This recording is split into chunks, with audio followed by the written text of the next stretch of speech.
Friends എല്ലാവർക്കും നമസ്കാരം. നമ്മുടെ ഇഷ്ട പരമ്പരയുടെ ഇന്നത്തെ പുതുപുത്തൻ വിശേഷങ്ങളിലേക്ക് ഏവർക്കും സ്വാഗതം. അങ്ങനെ നമ്മുടെ ഗംഗ അവളുടെ തൊഴിൽ ആരംഭിക്കാനായിട്ട് തീരുമാനിക്കുകയാണ്. മറ്റൊന്നുമല്ല, തയ്യൽ തന്നെ. അതിനായിട്ട് മിഷന് എണ്ണയൊക്കെ ഇട്ട് അതൊന്ന് ശരിയാക്കി എടുക്കാൻ നോക്കുക. ഇതേ സമയം രാധമ്മ അവളുടെ മുറിയിലേക്ക് കയറി വരികയാണ്. അച്ഛമ്മയുടെ മുഖത്തെ സങ്കടം കാണുമ്പം അവൾ ചോദിക്കും, എന്താ അച്ഛമ്മ കാര്യം? എൻ്റെ അരവിന്ദ മരിച്ചിട്ട് ആഴ്ചയൊന്നും ആകുന്നതേ ഉള്ളൂ, പക്ഷേ എല്ലാവരും അവനെ മറന്നു എന്ന് പറഞ്ഞ് കരയുവേ. അപ്പോൾ ഇത് കാണുന്ന ഗംഗ അച്ഛമ്മയുടെ അടുത്തേക്ക് എഴുന്നേറ്റ് ചെന്ന് താടി പിടിക്കും. എന്നിട്ട് പറയും, ആരെ കാണിക്കാനാ അച്ഛമ്മ ഇങ്ങനെ കരയുന്നത്? നമ്മൾ കരഞ്ഞാലും ആരും കാണാൻ പോകുന്നില്ല. അതല്ല, നമ്മുടെ അച്ഛൻ നമ്മളെല്ലാവരും കരഞ്ഞു കാണാനാണോ ആഗ്രഹിക്കുന്നത്? മുന്നോട്ട് ജീവിച്ചല്ലേ അച്ഛമ്മയെ പറ്റൂ എന്ന് ചോദിക്കാം. ഇത്രയും നാളും തയ്ക്കാത്തതിൻ്റെ മടിയൊക്കെ എനിക്കുണ്ട്, പക്ഷേ നമ്മളെ പ്രതീക്ഷിച്ച് മുന്നോട്ട് ജീവിക്കാൻ ആഗ്രഹിക്കുന്നവരുടെ കണ്ണിലെ തിളക്കം കാണുമ്പം നമുക്ക് എന്തും ചെയ്യാനുള്ളൊരു ഊർജ്ജം ഉണ്ടാവുകയാണ്. ഇപ്പം തന്നെ ഈ മിഷന് എണ്ണയിട്ട് കൊടുക്കുമ്പം ഇതിന് അതിൻ്റെ ആലസ്യത്തിൽ നിന്ന് എഴുന്നേൽക്കാൻ സാധിക്കുന്നില്ലേ? അതുപോലെയാ എൻ്റെ കാര്യവും. ഞാനും ഇപ്പം ജീവിക്കണമെന്നുള്ളൊരു പാതയിലാണ് മുന്നോട്ട് പോകും. ഈ തള്ളിൻ്റെ ആവശ്യമുള്ളൂ, ഒരു ചെറിയ ഉന്തലിൻ്റെ. അതോടെ ആകുമ്പോൾ യന്ത്രം പോലെ ജോലി ചെയ്യാൻ നമ്മളെ കൊണ്ട് സാധിക്കും എന്നൊക്കെ ഗംഗ പറയാണ് കേട്ടോ. ഗംഗയുടെ ഈ വാക്കുകളൊക്കെ കേൾക്കുമ്പോൾ രാധമ്മയ്ക്ക് ഒരുപാട് സങ്കടം വരിക. എങ്ങനെ ജീവിച്ച മക്കളാ അതുങ്ങൾ കിടന്ന് കഷ്ടപ്പെടുന്ന ഈ അവസ്ഥയിൽ വന്നു പെട്ടല്ലോ എന്നൊക്കെ ചിന്തിക്കുക. ഇതേ സമയം നമ്മുടെ വിനീത് കുറച്ച് സാധനങ്ങളൊക്കെ ആയിട്ട് സ്നേഹതീരത്തേക്ക് വരിക. അപ്പം ശാരദ മുറ്റത്ത് തന്നെ നിന്ന് ചെടികളൊക്കെ നോക്കി ഇങ്ങനെ നിൽക്കുകയാണ്. അപ്പോൾ അവിടേക്ക് വരിക. അല്ല അമ്മായി, ആരുടെയും ബഹളമൊന്നും കേൾക്കുന്നില്ലല്ലോ, ഇവിടെ കുട്ടികളാരും ഇല്ലേ എന്ന് വിനീത ചോദിക്കുക. അതോ, നീള ഇന്ന് തൊട്ട് സ്കൂളിൽ പോയി തുടങ്ങി മോനെ. അതുമല്ല, യമുന കോളേജിലും പോയി തുടങ്ങി. കാവേരിയും ആ കൂടെ പോയി, അതുകൊണ്ടാണ് ആരെയും കാണാത്തത്. ഓ, നല്ലതാ, പുറത്തേക്കൊക്കെ പോകുമ്പം എല്ലാവരുടെ മനസ്സൊക്കെ ഒന്ന് മാറിക്കിട്ടും എന്ന് പറയാം. അമ്മായി എന്താ ചിന്തിച്ചത് എന്ന് വിനീത് അപ്പം ചോദിക്കുക. അമ്മായിക്ക് പോകാൻ ഒരിടമില്ലെന്നാണോ അമ്മായി ഇപ്പം ചിന്തിക്കുന്നത്? അങ്ങ് കടയിലേക്ക് വരണോ അമ്മായി? അവിടെ ഇരുന്നാലേ ഈ പുഷ്പവാടി മുഴുവനും കാണാം. ശരി, വരാം. നമുക്ക് അവിടെ കുറച്ച് കുശുമ്പും കുന്നായിക്കൊക്കെ പറഞ്ഞങ്ങ് കൂടാന്നേ. ഇടയ്ക്ക് അങ്ങോട്ട് വാ എന്ന് വിനീത് ക്ഷണിക്കുകയാണ് കേട്ടോ. ദാ അമ്മായി, ഇത് കുറച്ച് സ്നാക്സാ, കുട്ടികൾ പഠിത്തം കഴിഞ്ഞ് വരുമ്പം കൊടുക്കാം. എന്തിനാ മോനെ വെറുതെ കാശ് കളയുന്നത് എന്ന് അമ്മായി ചോദിക്കും. പിന്നെ ഇത് വാങ്ങാനായിട്ടേ ഞാൻ ആ കട വിറ്റായിരുന്നു. ഒന്ന് പോ അമ്മായി, ഇതൊക്കെ എൻ്റെ ഒരു സന്തോഷമല്ലേ. എനിക്ക് ചെയ്യാൻ പറ്റുന്ന ചെറിയ ചെറിയ സഹായങ്ങൾ അത്രയേ ഉള്ളൂ. എങ്കിലേ ഞാനൊന്ന് അകത്തു പോയി അമ്മാമ്മയെ കാണട്ടെ എന്നും പറഞ്ഞ് വിനീത് അമ്മാമ്മയെ കാണാനായിട്ട് വീടിനകത്തേക്ക് ചെല്ലുകയാണ് കേട്ടോ. അപ്പോഴാണ് നമ്മുടെ ഗംഗ ഇറങ്ങി വരുന്നത്. അപ്പോൾ ഗംഗയെ കാണുമ്പോൾ വിനീതാണെങ്കിൽ ഇങ്ങനെ നോക്കി നിൽക്കുകയാണ്. ഗംഗയും വിനീതിനെ കണ്ട് ഒരു ചിരിയോട് കൂടി തന്നെയാണ് അവിടെ നിൽക്കുന്നത്. തന്നെ ഗംഗയെ അന്വേഷിച്ച് അവിടെ അയലോക്കത്തുള്ള ഒരു ചേച്ചി വരികയാണ് കേട്ടോ. എന്നിട്ട് ഗംഗയെ വിളിക്കും. അപ്പോൾ ഗംഗ ആ ചേച്ചിയുടെ അടുത്തേക്ക് ചെല്ലുക. എന്താ ചേച്ചി വിളിച്ചത്? മോളിനി തയ്ക്കുന്നുണ്ടോ എന്ന് ചോദിക്കും. അതെന്ത് ചോദ്യമോ ചേച്ചി? ഞാനല്ലേ ചേച്ചിയുടെ ബ്ലൗസുകളൊക്കെ തയ്ച്ചുകൊണ്ടിരുന്നത്. അതല്ല, ഇടയ്ക്ക് വെച്ച് മോള് തയ്യൽ നിർത്തിയായിരുന്നല്ലോ, പിന്നെ അച്ഛൻ മരിച്ചിട്ട് അധികം ആയില്ലല്ലോ, അതുകൊണ്ടാണ് ഞാൻ അങ്ങനെ ഒരു ചോദ്യം ചോദിച്ചത്. അതെന്തൊരു ചോദ്യമോ ചേച്ചി? നമുക്ക് മുന്നോട്ട് ജീവിക്കണ്ടേ, അതുകൊണ്ട് ഞാൻ തയ്യൽ തുടരാൻ തന്നെ തീരുമാനം. ഇനി ഒരിക്കലും തയ്യൽ നിർത്തണ്ടെന്നാ എൻ്റെ തീരുമാനം. എനിക്കറിയാവുന്നൊരു തൊഴിലല്ലേ, അത് ഞാൻ എന്തായാലും ചെയ്യും. ചേച്ചി ആ തുണി ഇങ്ങോട്ട് ഞാൻ തയ്ച്ചു തരാം എന്ന് പറയാണ് കേട്ടോ. അപ്പോൾ ഗംഗ അതങ്ങ് മേടിക്കുവാണേ. എനിക്കിപ്പോൾ തയ്ക്കേണ്ടത് വളരെ അത്യാവശ്യമാണ് ചേച്ചി, പണം വേണം, ഞങ്ങൾക്ക് എല്ലാവർക്കും ജീവിക്കണ്ടേ. ഞാൻ തയ്യൽ തുടങ്ങിയ കാര്യം വീണ്ടും എല്ലാവരോടും പറയണം കേട്ടോ, ബന്ധുക്കളോടും പരിചയക്കാരോടും ഒക്കെ പറയണം. അത് എനിക്കൊരു സഹായമായിരിക്കും എന്ന് പറയണേ. അത് കേൾക്കുന്ന ആ ചേച്ചി പറയും, ഉറപ്പായിട്ടും പറയാം. ഇതിപ്പം എന്നത്തേക്ക് കിട്ടും മോളെ എന്ന് ചോദിക്കാം. വൈകിട്ടത്തേക്ക് വന്നാൽ മതി ചേച്ചി, തയ്ച്ചു വെച്ചേക്കാം എന്ന് പറയണേ. അപ്പോൾ ആ ചേച്ചി യാത്ര ചോദിച്ച് അവിടെ നിന്ന് അങ്ങോട്ട് പോവുക. അപ്പോൾ വിനീതിനും സങ്കടം വരിക ഗംഗയുടെ ഈ തീരുമാനമൊക്കെ കേൾക്കുമ്പോൾ. കാരണം ഗംഗയ്ക്ക് അങ്ങനെ തയ്ക്കാൻ വലിയ ഇഷ്ടമൊന്നുള്ള ആളല്ല. എന്നിട്ടും ഇപ്പം ജീവിത സാഹചര്യം കൊണ്ട് തയ്ക്കാൻ തീരുമാനിച്ചിരിക്കുകയാണ്. എന്നിട്ട് ആ തുണിയും മേടിച്ച് അകത്തേക്ക് കയറി പോവുകയാണ് കേട്ടോ. അപ്പോൾ ഗംഗയുടെ ആ പോക്കും സംസാരവും ഒക്കെ കേട്ട് ആകെ സങ്കടപ്പെട്ടിരിക്കുകയാണ് വിനീതും നമ്മുടെ ശാരദയും. അപ്പം പെട്ടെന്ന് ശാരദ വേദനയ്ക്കും നടുവേദന എടുക്കും എന്നും പറഞ്ഞ് അച്ഛൻ തയ്യൽ മിഷനെ തൊടിപ്പിക്കാതെ വെച്ചിരുന്ന കുട്ടി അവള്. അങ്ങനെ അവൾ തയ്യൽ നിർത്തിയതും. എന്നിട്ടിപ്പം വീണ്ടും അതാ മിഷൻ ചവിട്ടുക. കുഴപ്പമില്ല അമ്മായി എന്ന് വിനീത് പറയാ. തയ്യലൊരു മരുന്നാ, എല്ലാം മറക്കാൻ സാധിക്കും. അവള് എന്തിലേലും ഇങ്ങനെ ശ്രദ്ധിച്ചിരിക്കുമ്പം അവളുടെ മനസ്സിന് ഒരാശ്വാസവും കിട്ടും എന്ന് വിനീത് ശാരദയോട് പറയാണ് കേട്ടോ. ഇതേ സമയം കോളേജിൽ വിശാലും കൂട്ടുകാരും കൂടി ഇങ്ങനെ സംസാരിച്ചുകൊണ്ടൊക്കെ ഇരിക്കുകയാണ്. കോളേജിലെ കുട്ടികളൊക്കെ വരുന്നതും പോകുന്നതും ഒക്കെ നോക്കി കമൻ്റൊക്കെ അടിച്ചുകൊണ്ടാണ് അവരവിടെ ഇരിക്കുന്നത്. ഇതേ സമയമാണ് യമുന കോളേജിലേക്ക് വരുന്ന കാണുന്നത്. അപ്പോൾ വിശാല് യമുന എന്ന് പറഞ്ഞ് അടുത്തേക്ക് ചെല്ലും. അല്ല, നീ കോളേജിൽ വന്ന് തുടങ്ങിയോ എന്ന് അപ്പോൾ വിശാല് യമുനോട് ചോദിക്കും. അതെന്ത് ചോദ്യം വിശാലെ? പഠിത്തം അല്ലാതെ എനിക്ക് വേറെന്താ ഒരു പിടിവള്ളി ഉള്ളത്? അത് നല്ലതാ, പഠിത്തം വേണം.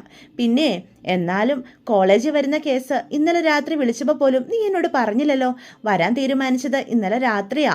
ഗംഗേച്ചി ചില പഴയ കാര്യങ്ങളൊക്കെ എന്നൊക്കെ പറഞ്ഞപ്പോഴാ പഠിത്തത്തിൻ്റെ വില എനിക്ക് മനസ്സിലായത്. അതെന്തായാലും നല്ല തീരുമാനമോ.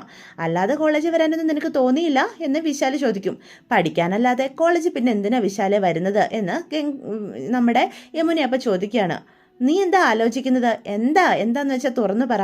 ഇത്രയും ദിവസം യമുന വരുന്നത് നോക്കി കോളേജ് കയറ്റി നോക്കി നിന്ന എന്നോട് തന്നെ ഇത് പറയണം കേട്ടോ. ഓ അങ്ങനെ, സോറി വിശാലെ, ഞാൻ അങ്ങനെ ഒരു അർത്ഥത്തെ ചിന്തിച്ച് പറഞ്ഞതല്ല കേട്ടോ. യമുന ചിന്തിച്ചാലും ഇല്ലെങ്കിലും എൻ്റെ മനസ്സിൽ യമുന മാത്രമേ ഉള്ളൂ. യമുനയും ഒത്തുള്ളൊരു ജീവിതമാണ് ഞാൻ ആഗ്രഹിക്കുന്നത്. യമുന അതെന്താ മനസ്സിലാക്കാത്തത് എന്ന് ചോദിക്കുക. എന്നിട്ട് യമുനയുടെ കൈ പിടിക്കുകയാണ് കേട്ടോ. അപ്പോൾ വിശാലിൻ്റെ ഈ പെരുമാറ്റത്തിലൊക്കെ യമുന ആകെ സന്തുഷ്ടയായിട്ട് ഇങ്ങനെ നോക്കി നിൽക്കുകയാണ്. പക്ഷേ വിശാലിൻ്റെ സ്വഭാവം അറിയാവുന്ന കൂട്ടുകാരൊക്കെ നോക്കി നിൽക്കുക. യമുനയെ കാണാത്ത ദിവസങ്ങളിൽ ഞാൻ എത്ര വിഷമിച്ചു അറിയാവോ? അത് പറഞ്ഞാൽ തനിക്ക് മനസ്സിലാകില്ല. എനിക്ക് മനസ്സിലാകും വിശാൽ, പക്ഷേ എൻ്റെ ഇപ്പോഴത്തെ സാഹചര്യം തനിക്ക് അറിയാവുന്നതല്ലേ എന്ന് യമുന ചോദിക്കാം.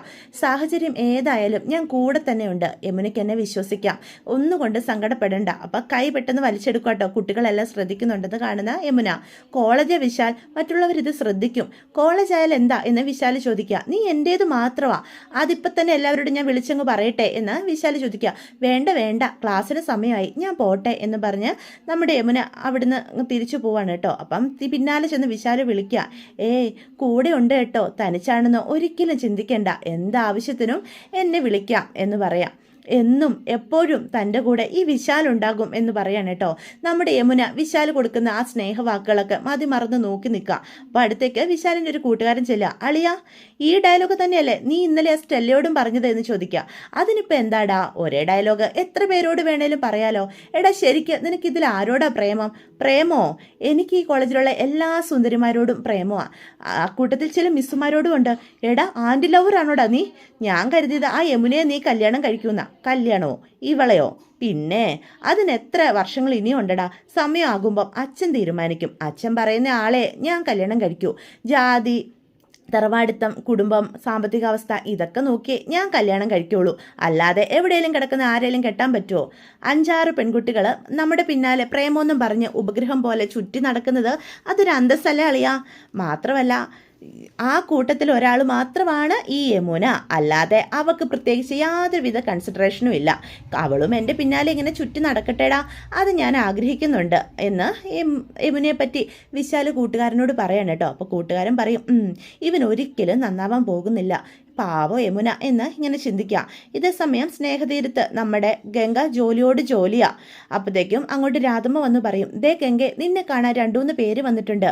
ആരെ മുത്തശ്ശി, നിന്നെ കാണണമെന്നാ പറയുന്നേ, നീ അങ്ങോട്ട് ഇറങ്ങി വാ എന്ന് പറയാം. എന്നെ കാണണമെന്നോ? എന്തിന്? അതൊന്നും ഞാൻ ചോദിച്ചില്ല മോളെ എന്ന് പച്ചമ്മ പറയാണ് കേട്ടോ. അത് കഷ്ടമായി പോയല്ലോ, ഞാൻ എന്നാൽ ഇറങ്ങി വരാം എന്ന് പറഞ്ഞ് ആ തുണികൾ അവിടെ ഇട്ടിട്ട് ഗംഗ പുറത്തേക്ക് ഇറങ്ങി ചെല്ലുവാണേ. അപ്പോൾ ഗംഗയുടെ ഈ കഷ്ടപ്പാടൊക്കെ കാണുന്ന രാധമ്മയ്ക്ക് ഒരുപാട് സങ്കടം തോന്നുക. പാവം കുട്ടി, അത് രാവിലെ തൊട്ട് തുടങ്ങിയ തയ്യലാണല്ലോ ഈശ്വര എന്ന് പറയാണ്. അപ്പോൾ ഒരു ചേച്ചിയാണ് അവളെ നോക്കി നിൽക്കുന്നത്. മോള് നന്നായിട്ട് തയ്ക്കൂലോ അല്ലേ എന്ന് ചോദിക്കുക. ഏത് മോഡൽ വേണമെന്ന് പറഞ്ഞാൽ മതി, തയ്ച്ചു തരാൻ ചേച്ചി. അളവൊക്കെ ഇതിലുണ്ട് കേട്ടോ മോളെ എന്ന് പറയാം. ചേച്ചി എനിക്ക് പരിചയമില്ലല്ലോ, ചേച്ചി ഇവിടെ ആദ്യമായിട്ടാണോ എന്ന് ചോദിക്കുക. അത് പിന്നെ മോളെ, ഞാൻ വിനീതിനെ എടുത്ത തയ്യലുകളെല്ലാം ഏൽപ്പിച്ചിരുന്നത്. അവൻ തയ്ച്ച എനിക്ക് കറക്റ്റാ. പക്ഷെ അവിടെ ചെന്നപ്പോഴാണ് ഇത്തവണ അവൻ പറയുന്നത് അവൻ ലേഡീസിൻ്റെ ഒക്കെ തയ്യലുകൾ ഒഴിവാക്കിയെന്ന്. എന്നിട്ട് മോളുടെ അഡ്രസ്സും തന്നു, ഇവിടെ ഇനി ലേഡീസ് ഐറ്റംസ് ഒക്കെ കൊടുത്താൽ മതിയെന്ന്. പിന്നെ അങ്ങനെ ഞാൻ ഇങ്ങോട്ട് വന്നത് എന്ന് പറയാം. ഇങ്ങോട്ടുള്ള വഴിയും ഫോൺ നമ്പറും എല്ലാം അവനാ എനിക്ക് പറഞ്ഞു തന്നത്. നന്നായിട്ട് തയ്ക്കണേ മോളെ എന്ന് പറയാം. വിനീതിനെ എനിക്ക് വിശ്വാസമാണ്, അവൻ പറഞ്ഞതുകൊണ്ടാണ് മോളുടെ അടുത്ത് തന്നെ ഞാൻ തന്നത് എന്ന് പറയാണ് കേട്ടോ. അത് കേൾക്കുമ്പോൾ ഗംഗയ്ക്ക് മനസ്സിലാവുന്നുണ്ട് വിനീത് മനഃപൂർവ്വമാണ് ഇങ്ങനൊരു തീരുമാനം എടുത്തിരിക്കുന്നതെന്നും തങ്ങളെ സഹായിക്കാൻ വേണ്ടിയാണ് ഇങ്ങനെയൊക്കെ ചെയ്യുന്നതെന്നും. അപ്പം ആ ഒരു നന്ദിയോട് കൂടി തന്നെയാണ് ഗംഗ വിനീതിനെ പറ്റി ഓർക്കുന്നത്. നമ്മുടെ വിനീതാണെങ്കിൽ കടയിൽ ഒരു പുതിയ ബോർഡ് നമ്മുടെ ബേബി ചേട്ടനെ കൊണ്ട് എഴുതിപ്പിക്കുകയാണ് കേട്ടോ. മറ്റൊന്നുമല്ല, ലേഡീസ് ഐറ്റംസ് ഇവിടെ തയ്ച്ച് നൽകുന്നതല്ല എന്നാണ് ബോർഡിൽ എഴുതിക്കുന്നത്. ഇത് കാണുമ്പം നമ്മുടെ സലീമിക്കയ്ക്ക് ഒരുപാട് സങ്കടം വരിക. അപ്പം പെട്ടെന്ന് ബേബി ചേട്ടൻ പറയും, എടാ നീ ഇത് ഇവിടെ മാത്രം വെച്ചാൽ പോരാ, ഈ പുഷ്പപാടിയിലെ മുക്കിലും മൂലയിലും വെക്കണം, എങ്കിലേ ഗംഗയ്ക്ക് ഒരുപാട് ഓർഡറുകൾ കിട്ടത്തുള്ളൂ എന്ന് പറയണം. അതെയോ ബേബി ചേട്ടാ, എന്നാൽ പിന്നെ അങ്ങനെ തന്നെ ചെയ്യാം എന്ന് പറയുന്ന കേൾക്കുന്ന സലീമിക്ക പറയും, എന്നാൽ ഇതിൻ്റെ കൂടെ ഒരു ബോർഡും കൂടി ബേബി ചേട്ടൻ എഴുതിക്കോ. അതെന്ത് പോടാ, ഒരു തയ്യൽ മെഷീൻ അടക്കം ഒരു കട മുഴുവനുമായിട്ട് കൊടുക്കാനുണ്ടെന്നും പറഞ്ഞ് ഇവൻ്റെ ഫോട്ടോയും വേണമെങ്കിൽ ഇവൻ്റെ ഫോൺ നമ്പറും കൂടി വെച്ചോ, ഇതെന്തൊക്കെയാണ് സലിമിക്കായി പറയുന്നത് എന്ന് വിനീത് ചോദിക്കാം. ഞാൻ കാര്യം തന്നെയാടാ പറഞ്ഞത്. ഇപ്പം ആകെ ഇവിടെ കിട്ടുന്നത് തയ്ക്കാൻ കുറച്ച് ബ്ലൗസുകൾ മാത്രമാണ്. അതും കൂടി നീ വേണ്ടെന്ന് വെച്ച സ്ഥിതിക്ക് ഇനി ഒന്നും തയ്ക്കാൻ കിട്ടാൻ പോകുന്നില്ല. ഒന്നെങ്കിലേ ആൾക്കാർക്കൊക്കെ ഇപ്പം റെഡിമെയ്ഡ് ഡ്രസ്സുകൾ മതി. കുറച്ച് പേര് മാത്രമേ തയ്ച്ച ഡ്രസ്സൊക്കെ ഇടുന്നുള്ളൂ. നമ്മുടെ പുഷ്പവാടിയിലും ഇഷ്ടം പോലെ റെഡിമെയ്ഡ് ഡ്രസ്സുകൾ കിട്ടുന്ന കടകൾ തുടങ്ങിയിട്ടുണ്ട്. ഇതൊക്കെ നിനക്കും അറിയാവുന്ന കാര്യങ്ങളല്ലേ വിനീതേ? നിനക്കറിയാവോ, എനിക്കും കഷ്ടപ്പാടുണ്ട്, ഒരു കുടുംബമുണ്ട്. എന്തൊക്കെ കഷ്ടപ്പാടാണെങ്കിലും നിൻ്റെ കൂടെ തന്നെ ഞാൻ നിൽക്കുന്നത് നിന്നെ എനിക്ക് അത്രയ്ക്ക് ഇഷ്ടമായിട്ടാണ്. ഞാനും കൂടി ചേർന്ന് നിന്നെ ഒരിക്കലും തോൽപ്പിക്കരുതെന്ന് കരുതിയിട്ടാ. ഒരു ഹോട്ടലിൽ പാത്രം കഴുകാൻ പോയാൽ പോലും എനിക്ക് അത്യാവശ്യം ജീവിക്കാനുള്ള കാശ് കിട്ടും. പക്ഷേ അതൊന്നും വേണ്ടെന്ന് വെച്ചിട്ടാ ഞാൻ നിൻ്റെ കൂടെ ഈ നിൽക്കുന്നത്. ഇനിയിപ്പം ഇവിടെ എന്തുമാത്രം തയ്യൽ കുറയുമെന്ന് നീ ചിന്തിച്ചിട്ടുണ്ടോ എന്ന് ചോദിക്കാം. ഇതൊക്കെ നീ ആർക്ക് വേണ്ടിയാണ് ചെയ്യുന്നത് വിനീതെ? ഇപ്പം തന്നെ നീ സമ്പാദിക്കുന്ന പൈസയുടെ പകുതി മുക്കാലും നിന്റെ അമ്മാവിൻ്റെ വീട്ടിലേക്കാണ് പോകുന്നത്. ഇപ്പം നിനക്ക് ഉണ്ടായിരുന്ന തൊഴിലും അവർക്ക് വിട്ടുകൊടുക്കുകയാണ്. അതും ഒരിക്കൽ നിന്നെ നൈസായിട്ട് തേച്ചിട്ട് പോയ ഒരു പെണ്ണിന് വേണ്ടിയാണ് നീ ഇതെല്ലാം ചെയ്യുന്നതെന്ന ഓർമ്മ നിനക്കുണ്ടോ എന്ന് ചോദിക്കുക. അത് കേൾക്കുമ്പം വിനീതിന് സങ്കടം വരിക. സലിമിക്ക എന്തൊക്കെയായി പറയുന്നത് എന്ന് ചോദിക്കുക. അപ്പം ബേബി ചേട്ടനും ഇങ്ങനെ നോക്കി നിൽക്കേ. ബേബി ചേട്ടന് 1 or 2 ചുമരിൽ എഴുതി കഴിഞ്ഞാൽ ഒരു കുപ്പിക്കുള്ള കാശ് കിട്ടും. എൻ്റെ അവസ്ഥ അതല്ല, ഇവൻ്റെയും അല്ല. എന്നിട്ടും ഇവൻ എന്തൊക്കെയായി ചെയ്തു കൂട്ടുന്നത്? അപ്പം ഇത് കേൾക്കുന്നേ വിനീത് സലിമിക്കയുടെ അടുത്തേക്ക് ചെല്ലുക. പോട്ടെ സലിമിക്ക, ഇങ്ങനൊന്നും ചിന്തിക്കല്ലേ, ഒരു കുഴപ്പം ഉണ്ടാകില്ല.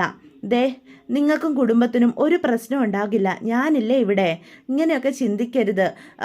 കുടുംബത്തിന് ഒരു താങ്ങാവാനായിട്ട് ഒരു സഹായമാകുമല്ലോ എന്ന് കരുതിയാണ് ഞാൻ ഇങ്ങനെയൊക്കെ ചെയ്യുന്നത്. അമ്മാവൻ എന്നെ ഏൽപ്പിച്ചിട്ട് പോയ കുടുംബമല്ലേ, അവരെ എങ്ങനെയാണ് കൈയൊഴിയുക എന്ന് വിനീത് ചോദിക്കാം. വിനീതിൻ്റെ നല്ല മനസ്സ് കാണുമ്പം ബേബിയും സലിമിക്കയും പരസ്പരം ഇങ്ങനെ നോക്കുകയാണ് കേട്ടോ. ഇത്രയും നല്ലൊരു പയ്യനെയാണല്ലോ ആ പെൺകുട്ടി മനസ്സിലാക്കാത്തത്. അവൾക്ക് വേണ്ടിയാണല്ലോ ഇവൻ വീണ്ടും ഇങ്ങനെ ഓരോന്നും ചെയ്യുന്നത്. ഇതേ സമയം നമ്മുടെ വീട്ടിൽ ഗംഗയുടെ മനസ്സിലേക്ക് വിനീതിൻ്റെ കാര്യങ്ങളോ വീണ്ടും വരികയാണ്. തനിക്ക് വേണ്ടി വിനീത് എന്തൊക്കെ സഹായങ്ങളാണ് ചെയ്യുന്നത് എന്ന് ചിന്ത മനസ്സിലേക്ക് വരിക. ഇതേ സമയം വിനീതിനെ ഒഴിവാക്കിയതും അച്ഛനോട് വിനീതിനെ തനിക്ക് കല്യാണം കഴിക്കാൻ പറ്റില്ല എന്ന് പറഞ്ഞതും ഒക്കെ ഗംഗയുടെ മനസ്സിലേക്ക് വരിക. അപ്പം അവിടേക്ക് നമ്മുടെ രാധമ്മ വരിക. എന്നിട്ട് ചോദിക്കും, എൻ്റെ വിനീത് മോനിന് നിന്നോടുള്ള സ്നേഹം എത്രത്തോളം ആണെന്ന് നിനക്ക് മനസ്സിലായോടി? നീ കണ്ടോ ആ പാവം എന്തൊക്കെയാണ് നമുക്ക് വേണ്ടി ചെയ്യുന്നതെന്നും ചോദിച്ചുകൊണ്ടാണ് ഗംഗയുടെ അടുത്തേക്ക് വരുന്നത്. അവൻ ഇനി പെണ്ണുങ്ങളുടെ തുണിയൊന്നും തയ്ക്കുന്നില്ല എന്ന്. അങ്ങനെ തയ്ക്കാതിരുന്ന അവൻ എങ്ങനെ ജീവിക്കും? അവന് വലിയൊരു കുടുംബം, അതുപോലും അവൻ ഓർത്തില്ല. അവൻ എന്തൊക്കെയാണ് ചെയ്തു കൂട്ടുന്നത്? നിന്നെക്കുറിച്ച് മാത്രമേ അവൻ ചിന്തിച്ചുള്ളൂ എന്ന് രാധമ്മ പറയാണ് കേട്ടോ. ഗംഗ അതിനൊന്നും ഒരു മറുപടി പറയാതെ നിൽക്കുക. നീയും നമ്മുടെ കുടുംബവും വയറ് കായാതെ കിടന്നുറങ്ങാൻ വേണ്ടിയാ അവൻ ഇതൊക്കെ ചെയ്യുന്നത്. അതാടി സ്നേഹം. അല്ലാതെ കാശിനും പണത്തിനും മുന്നിൽ പണയം വെക്കുന്നതല്ല സ്നേഹബന്ധങ്ങൾ. ഇപ്പോഴത്തെ പെൺപിള്ളേർക്ക് എന്താ, കുറേ സ്റ്റൈല് വേണം, കാശ് വേണം. മലയും മഞ്ഞും കാടും ഒന്നും ആർക്കും പിടിക്കില്ലല്ലോ എന്ന് പറയാം. സ്റ്റൈലുള്ള ഒരുത്തൻ മല കയറി വന്നല്ലോ, എന്നിട്ട് എന്തായി എന്ന് രാധമ്മ ചോദിക്കുക. നിന്നെ സങ്കടപ്പെടുത്താൻ പറഞ്ഞതല്ല, കാര്യം പറഞ്ഞതാ. ഒടുക്കം അവന് കാശില്ലെന്ന് കണ്ടപ്പം ഇട്ടെറിഞ്ഞു പോയില്ലേ. നമ്മുടെ കയ്യിൽ ഒരു ചക്കച്ചുളയും ഇല്ലെന്ന് പറഞ്ഞപ്പം പോയ വഴിക്കൊരു പുല്ല് പോലും മുറിച്ചില്ല. കാശിനും പണത്തിനും ഇന്നത്തെ കാലത്ത് വിലയുള്ളൂ മോളെ എന്ന് ഗംഗയെ പറഞ്ഞ് മനസ്സിലാക്കാനായിട്ട് ശ്രമിക്കുകയാണ് രാധമ്മ. ആ ഒരുമ്പെട്ടവൻ്റെ നിഴല് ഈ വീട്ടിൽ വന്ന് പെട്ടപ്പം വീണതാ എൻ്റെ അരവിന്ദൻ്റെ മനസ്സിൽ തീപ്പൊരി. ആ തീപ്പൊരിയിൽ ആളി എൻ്റെ കുഞ്ഞുങ്ങ് പോയത്, എനിക്കെൻ്റെ മകനെ നഷ്ടപ്പെട്ടത് എന്നും പറഞ്ഞ് രാധമ്മ കരയാണ് കേട്ടോ. ഗംഗ ഇതിനൊന്നും ഒരു മറുപടിയും പറയാതെ കുറ്റബോധത്തോടു കൂടി തന്നെ ഇങ്ങനെ ഇരിക്കുക. ഇതേ സമയം നമ്മുടെ ജയബാലൻ ആകെ ദേഷ്യത്തിലാണ്. മറ്റൊന്നും കൊണ്ടല്ല, സ്നേഹതീരം അയാളുടെ കയ്യിൽ നിന്ന് പോയല്ലോ. അപ്പോൾ ബാങ്കിലെ അയാളുടെ ചൊൽപ്പടിയിൽ നിന്നിരുന്ന ഉദ്യോഗസ്ഥന് ഒരാളുകൂടിയുണ്ട് കൂടെ. രണ്ടുപേരും കൂടി ഒരുമിച്ചിരുന്ന് മദ്യപിക്കുകയാണ് കേട്ടോ. അയാളോട് ജയബാലൻ ദേഷ്യപ്പെടും. എൻ്റെ പൊന്ന് ജയബാലൻ സാറേ, എന്നോട് ദേഷ്യപ്പെട്ടിട്ടൊന്നും ഒരു കാര്യമില്ല എന്ന് പറയാം. പിന്നെ ഞാൻ ആരോടെ ദേഷ്യപ്പെടേണ്ടത്? എൻ്റെ സാറേ, സാറിൻ്റെ പിടിപ്പുകേട് കൊണ്ടാണ് ഇതൊക്കെ സംഭവിച്ചത് എന്ന് ജയബാലനോട് അയാൾ പറയാം. അത് കേൾക്കുന്ന ജയബാലൻ പറയും, പിന്നെ എൻ്റെ പിടിപ്പുകേട് സംഭവിച്ചത് നിങ്ങൾക്ക് നിങ്ങളുടെ ബാങ്കിൻ്റെ ഭാഗത്തു നിന്നാണ്. അത് കൊള്ളാം. പണം അടിച്ചു കഴിഞ്ഞാലേ ജപ്തി ചെയ്ത മുതൽ വിട്ടുകൊടുക്കണമെന്നാ ബാങ്കിൻ്റെ നിയമം. അതനുസരിച്ചല്ലേ ഞങ്ങൾക്ക് പ്രവർത്തിക്കാൻ സാധിക്കൂ. അത് തിരിച്ചെഴുതാനേ ഞാൻ ആളല്ല ജയബാല എന്ന് പറയാണ്. അല്ല, ഈ പണം അടയ്ക്കാൻ വന്നപ്പോഴേ നിങ്ങൾക്ക് എന്തെങ്കിലും കഴിവുകൾ പറയാൻ മേലായിരുന്നോ എന്ന് പറയാം. അതൊക്കെ ഞാൻ പറഞ്ഞു നോക്കിയല്ലോ, അവരെ കുറേ നടത്തിക്കുകയും ചെയ്തു. ഇനി എൻ്റെ ഭാഗത്തു നിന്ന് എന്തെങ്കിലും നീക്കങ്ങൾ നടത്തിയാലേ എനിക്ക് സസ്പെൻഷൻ വാങ്ങി വീട്ടിലിരിക്കേണ്ടി വരും. ജയബാലൻ അത് അറിയാവോ എന്ന് ചോദിക്കാം. എന്നാലും നിങ്ങൾ പട്ടിണിയൊന്നും കിടക്കാൻ പോകുന്നില്ല, ഞാൻ സമ്മതിക്കത്തുമില്ല, അതെനിക്കറിയാം. പക്ഷേ എനിക്കൊന്നും ചെയ്യാൻ പറ്റാത്ത അവസ്ഥയായി പോയി എൻ്റെ ജയബാലൻ സാറേ.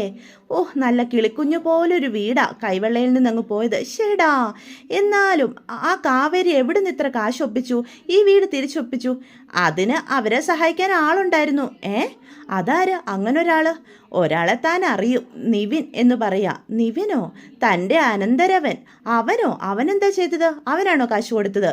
ഇവിടെ അമ്മാവൻ്റെ സ്വപ്നങ്ങളെ കാറ്റിപ്പറത്തിയതിന് പിന്നിലെ അവനും ഉണ്ട് എന്ന് ബാങ്ക് ഉദ്യോഗസ്ഥൻ പറയാ. ഓഹോ, അത് ശരി, അങ്ങനെയാണോ അവൻ കാശടിച്ചത് എന്ന് ചോദിക്കുകയാണേ. അപ്പം പെട്ടെന്ന് അത് കേൾക്കുന്ന ബാങ്ക് ഉദ്യോഗസ്ഥൻ പറയും, കാശടിച്ചത് എങ്ങനെയാണെന്നൊന്നും എനിക്കറിയില്ല, പക്ഷേ അവനും അവരെ സഹായിക്കാൻ കൂടെ വന്നിട്ടുണ്ടായിരുന്നു എന്ന് പറയാം. ഇതേ സമയത്ത് നമ്മുടെ സ്നേഹതീരത്ത് എല്ലാവരും ആഹാരമൊക്കെ കഴിക്കാൻ തുടങ്ങുക.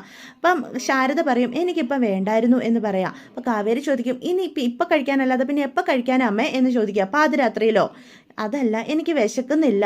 അപ്പം ഗംഗ പറയും, അമ്മേ ഇനി ഇതിവിടെ ഇരുന്ന് തണുത്ത് മരവിക്കും, മര്യാദയ്ക്ക് കഴിച്ചോ അല്ലെങ്കിൽ ഞങ്ങൾ വാരിത്തരും എന്ന് കാവേരി പറയും. വേണ്ട, ഞാൻ തനിയെ കഴിച്ചോളാം, എനിക്ക് ആരും വാരിത്തരണ്ട എൻ്റെ പൊന്നോ എന്ന് പറയാം. അപ്പോൾ യമുന കറി ഒഴിക്കുമ്പം ഈ ശാരദ പറയും, മതി, ഒരുപാടൊന്നും വേണ്ട, കുറച്ചൊഴിച്ചാൽ മതി എന്ന് പറയാം. അങ്ങനെ അവരെല്ലാവരും ആഹാരം കഴിക്കുക. അപ്പോഴും ശാരദയുടെ മനസ്സിലേക്ക് അരവിന്ദൻ തനിക്കും മക്കൾക്കും എല്ലാം ആഹാരം വാരി തന്നതാണ്. അപ്പം പെട്ടെന്ന് നീളമോള് പറയും, ഈ ചമ്മന്തി അച്ഛന് ഒരുപാട് ഇഷ്ടമായിരുന്നില്ലേ എന്ന് ചോദിക്കുക. അത് കേൾക്കുന്ന എല്ലാവരും പെട്ടെന്ന് അരവിന്ദൻ്റെ ഓർമ്മകളിലേക്ക് പോവാണേ. ഒരു വറ്റിറക്കാൻ സാധിക്കാതെ ശാരദയും രാധമ്മയും പരസ്പരം നോക്കുക. ഇതൊക്കെയാണ് ഇന്നത്തെ എപ്പിസോഡിൻ്റെ വിശേഷങ്ങൾ. വീഡിയോ ഇഷ്ടപ്പെട്ടുവെങ്കിൽ ചാനൽ സബ്സ്ക്രൈബ് ചെയ്യാൻ മറക്കരുത്, ലൈക്ക് ചെയ്യാനും മറക്കരുത്, നിങ്ങളുടെ അഭിപ്രായങ്ങൾ കമൻസ് വഴി എന്നെ അറിയിക്കാനും മറക്കരുത്. അപ്പോൾ എല്ലാവർക്കും ഗുഡ് ബൈ.